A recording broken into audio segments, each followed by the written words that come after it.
E aí, gente, vamos fazer nosso ano bíblico? Hebreus capítulo 7 é o conteúdo de ontem.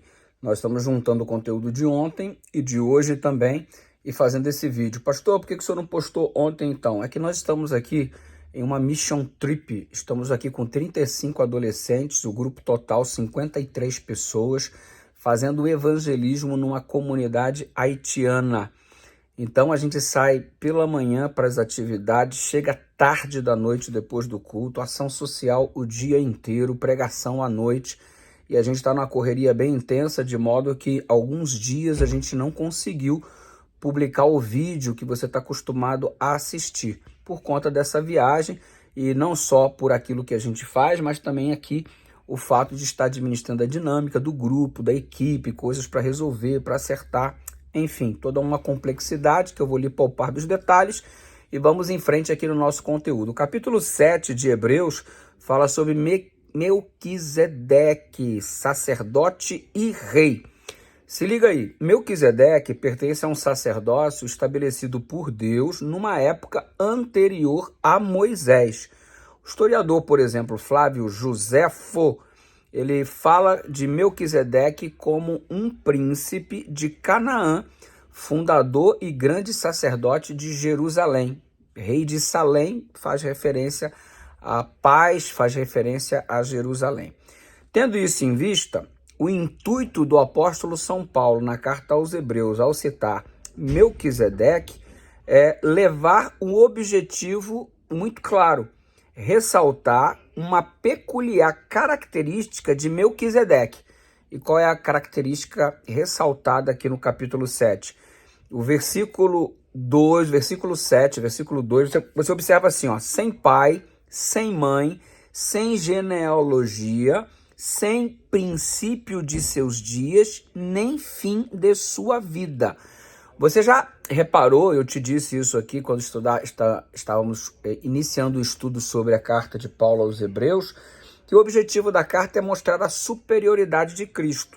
Automaticamente, quando Paulo faz esta descrição de característica, um rei sem pai, sem mãe, sem genealogia, sem princípio de seus dias, nem fim de sua vida, aqui você percebe Paulo estabelecendo um link automaticamente com Cristo, para mostrar a superioridade de Jesus, inclusive não só a Abraão, mas a superioridade de Cristo em relação ao sacerdócio de Melquisedeque. O objetivo é exatamente este. E aqui essa característica não foi um menosprezo da genealogia de Melquisedeque, foi para linká-lo à superioridade de Jesus como rei e como sacerdote. Quem é Cristo? Cristo é rei, rei dos reis, senhor dos senhores, e também é sumo sacerdote. E aí um link para tornar isso claro. Ou seja, é evidente que Paulo não ignorava aqui que Melquisedeque tivesse um pai, uma mãe ou não tivesse morrido. Não é essa a questão. Ele quer salientar, através destes pormenores, que com a permissão divina que ele recebeu, aproxima-se Melquisedeque da figura de Cristo. E o propósito desse trecho é exatamente isso: elevar a superioridade de Jesus ao sacerdócio de Melquisedeque. E é claro que aqui tem muitos desdobramentos: a fidelidade de Abraão ao devolver o dízimo, a necessidade do verdadeiro servo fiel do Senhor em reconhecer essa responsabilidade que temos quanto ao dízimo, quanto às ofertas e tudo mais. No capítulo 8 de Hebreus, eu destaquei o verso 1 ao 3, que diz que o resumo do que temos dito é que temos um sumo sacerdote tal que está sentado nos céus à destra no trono da majestade. E ele é ministro do santuário, do verdadeiro tabernáculo, o qual o Senhor fundou e não o homem. Ou seja, ressalientando que o santuário que Moisés recebeu a ordem de construir aqui, capítulo 25, verso 8 de Êxodo, Deus dizendo: faça um santuário conforme um modelo que eu vou te mostrar. E aqui Paulo está confirmando que Jesus é ministro de um santuário, do verdadeiro tabernáculo que o Senhor fundou e não o homem. E o verso 3 diz: porque todo sumo sacerdote é constituído para oferecer dons e sacrifícios, por isso era necessário que este também tivesse alguma coisa que oferecer. Então a superioridade de Cristo é evidente, ele está num santuário não feito por mãos humanas, ele está acima de Melquisedeque, ele está acima de Abraão. E você adentra aqui ao capítulo 9, que diz assim no verso 11 ao 13, vindo Cristo, sumo sacerdote dos bens futuros, por um maior e mais perfeito tabernáculo, não feito por mãos, isto é, não desta criação, nem por sangue de bodes e bezerro, mas por seu próprio sangue entrou uma vez no santuário, havendo efetuado uma eterna redenção. Porque se o sangue de touros e bodes e a cinza de uma novilha esparzida sobre os imundos os santifica, quanto à purificação da carne, o que não nos fará o sangue de Jesus Cristo? Mais uma vez é salientada aqui a superioridade de Jesus. E aqui você estabelece um paralelo entre a primeira e a segunda aliança. Percebe Paulo fazendo o estabelecimento desse paralelo. A primeira aliança é caracterizada como imperfeita porque envolve a participação humana. Você tem um sacerdote humano, você tem animais cujo sangue estão sendo usados para a expiação dos pecados. Então é um plano provisório, porque o verdadeiro sumo sacerdote veio, que é Jesus, o verdadeiro cordeiro veio, que é Jesus, o verdadeiro tabernáculo não é feito por mãos humanas. Então você percebe que tudo o que existia no Antigo Testamento apontava para o Novo e apontava para Cristo. Todo rito cerimonial, todo sistema de cerimônias envolvendo animais e sacrifícios e tabernáculos. E agora você não tem mais sacrifícios, você não tem mais animais sendo imolados, sangue sendo aspergidos, não é mais o papel do sumo sacerdote realizar tais ações. Por quê? Porque se cumpriu o que estava sendo anunciado, de modo que a segunda aliança é perfeita, porque ela vem tomar lugar da primeira aliança, que era um anúncio daquilo que viria. É o tipo encontrando o antítipo. É mais ou menos um negócio desse assim. Ok? Para ficar claro na nossa mente. Porque o que fica claro aqui é a superioridade de Jesus no verso 14, diz assim: quanto mais o sangue de Cristo, que pelo Espírito Eterno se ofereceu a si mesmo imaculado a Deus, purificará todas as vossas consciências das obras mortas, para servires ao Deus vivo. Então não é uma questão polêmica, é apenas uma questão de coerência.